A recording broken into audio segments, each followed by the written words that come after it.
ये कहानी 3 यतीम बहनों के बारे में है जो अपनी दादी के साथ एक छोटे से झोंपड़े में रहती थीं। वो अक्सर आग के गिर्द बैठकर ख्वाबों की बातें करती थीं। एक दिन बातें करते हुए बड़ी बहन ने कहा, मैं सुल्तान के बावर्ची से शादी करना चाहती हूं ताकि मुझे हमेशा अच्छा खाना और गोश्त मिले। दरमियानी बहन बोली, मैं सुल्तान के मिठाई बनाने वाले से शादी करना चाहती हूं ताकि मैं हमेशा मिठाई और केक खा सकूं। जब छोटी बहन की बारी आई तो वो झिझकी। बहनों ने पूछा, तुम किससे शादी करना चाहती हो? उसने कहा, अगर मैं बताऊंगी तो तुम सब मुझ पर हंसोगी। बहनों ने वादा किया कि वो नहीं हंसेंगी, तो उसने कहा, मैं शहजादे से शादी करना चाहती हूं। बहनों ने जोर जोर से कहकहा लगाया और बोले, क्या शहजादे को तुम्हारे अलावा कोई और नहीं मिला? उस वक्त सुल्तान शिकार के लिए निकला हुआ था और झुनपड़े के करीब से गुजर रहा था। वहां एक कुनवा था। सुल्तान ने दरवाजा खटखटाया ताकि पानी मांगे, तो उसने तीनों बहनों की बातें सुन ली।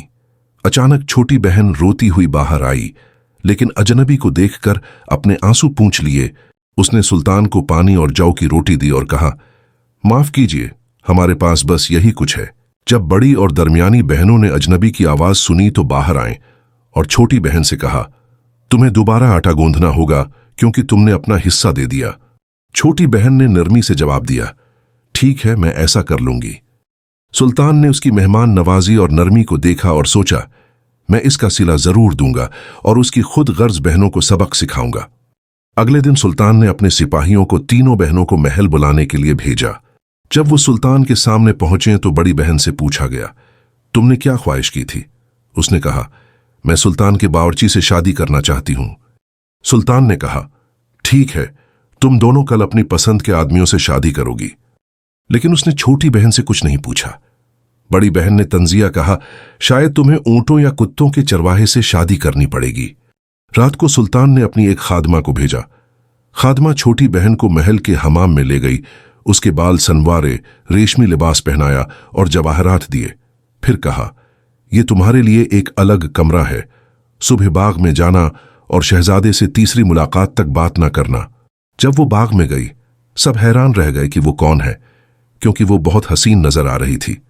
शहजादा अपने दोस्तों के साथ बैठा था जब उसने उसे देखा। एक दोस्त बोला, मैंने इतनी खूबसूरत लड़की कभी नहीं देखी, ये जरूर किसी बादशाह की बेटी होगी।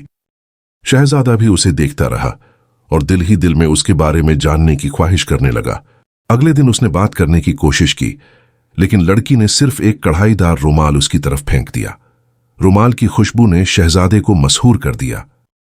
तीसरे दिन शहजादा बेसब्री से उसका इंतजार करने लगा। जब वो आई, शहजादा आगे बढ़ा और कहा, मैं शहजादा फखरुद्दीन हूं, तुम हमेशा अकेली होती हो, तुम्हारे नौकर कहाँ हैं?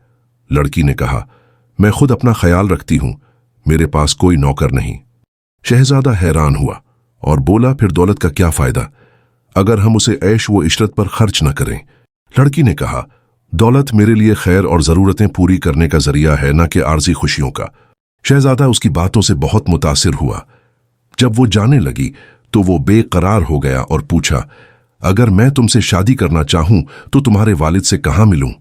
लड़की ने कहा, सुल्तान से बात करो, वही मेरे मकाम को जानता है। शहजादा फौरन सुल्तान के पास गया और कहा, मैं उस लड़की से शादी करना चाहता हूं जिसने मुझे ये रुमाल दिया है। सुल्तान ने रुमाल देखा और दिल में सोचा, यही वो लड़की है जिसे कुदरत ने मेरे बेटे के लिए चुना है।